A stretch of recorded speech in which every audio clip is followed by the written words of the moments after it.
Magpalit na tayo ng brake shoe. Ayan, dito sa panglikod natin. Nung mga nakaraang linggo, nagpalit tayo ng brake pad doon sa harap. So ngayon mga boss, ito yung brake shoe natin na in-order sa TikTok. So genuine parts ng Honda Beat version 3 premium, no. So ayan ang mga boss, no. Tanggal ko na tong tambotso.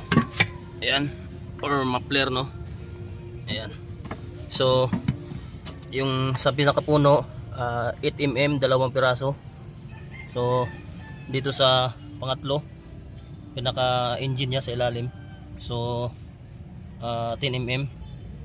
Tapos dito 14mm, yan dalawa. So bali 5 tornilyo ang natanggal natin, no, dito sa ating tambutso. Yan, tabi lang natin. So ngayon mga boss, ito naman itong pinaka mags ng gulong, pinaka hub niya, no. Ayan, tanggalin natin to. So ito, ang size nito ay 24mm. So ayan, so gamit tayo ng 24mm. So ang unang gawin natin mga boss, para hindi tayo mahirapan magbaklas niya, no, ang gawin natin mga boss ay i-lock natin dito. I-preno natin to sa brake lever niya, no. Ayan, so andito yung pinaka na-lock. Ayan, so i-lock lang natin yan para hindi tayo mahirapan, no. So meron man rin tayong impact wrench. So try ko gamitan ng impact wrench mga boss, no. Baka hindi ganong no, matigas o hindi mahirap baklasin. So ayan, dito yung pinaka brake arm niya, no. Ayan yung push rod niya o adjuster nut. So ayan, ito yung pinaka level ng ating brake shoe mga boss. Diyan natin malalaman kung manipis na o hindi. So sa akin, medyo malayo pa naman, so hindi ko na pabutin dyan. So mag check na ako, no.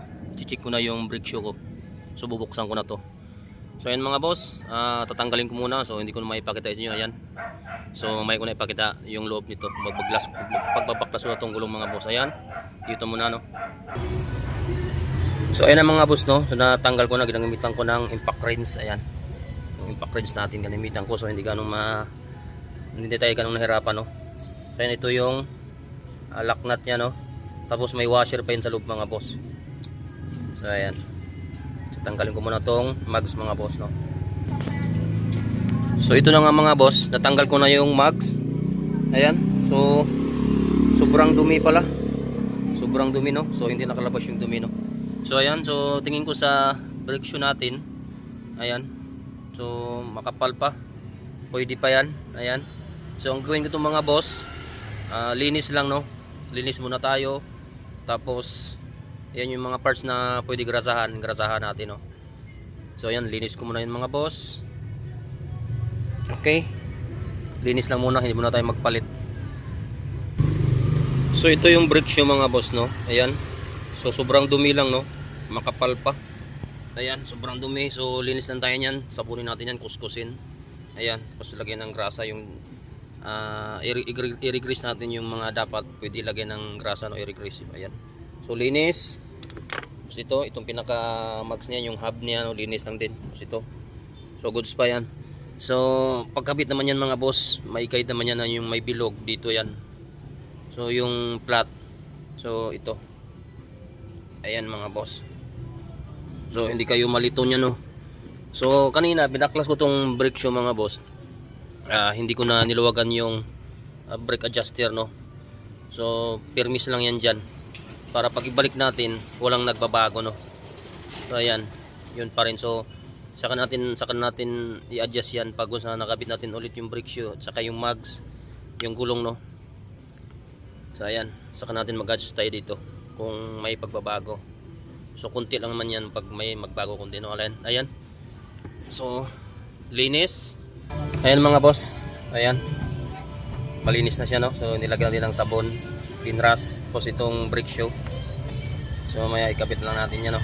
Ayan, so mamaya yun na naman yung mags o yung hub nya, no. So linisan ko rin yun. So ayan, badlawan ko lang to, then ibalik na natin yan. Ganun ang kabisig mga boss. So hindi pa tayo pwede magpalit mga boss, medyo makapal pa yan. So mga 1 buwan pa yan mga boss, no. So yan, depende sa habit ng pagpipreno nyo. So sa akin, tatagal pa to. Mga buwan pa to, abutin to. Palpa yan. So may spare naman ako dyan, genuine din. So in case na magpalit ako, meron na akong pamalit agad. So linis lang muna, tapos adjust konti. So goods na ulit. Ayan. So babakbak na naman si AAA. Ayan mga boss. So yan mga boss. Ayan, malinis na. So pwede natin ibalik tong brake shoe. Yan, malinis na rin yan mga boss. Naparas na natin yan. Ayan, ibalik ko na. Ibalik na natin. Tapos itong mags niya, yung hub niya. Ayan, malinis na rin. So wala nang ingay yan. Goods na yan. So ayan mga boss. So ayan mga boss. Tabig natin yung brake shoe, no. Ayan. So ikapit ko na tong mags. Ayan. Para goods na yan mga boss, no. So ayan mga boss. So ayan mga boss, nakabit ko na tong mags. So ilagay natin yung lock washer, and then lock nut, tapos higpitan. So goods na yan. Ayan, walang nagbago, linis lang mga boss.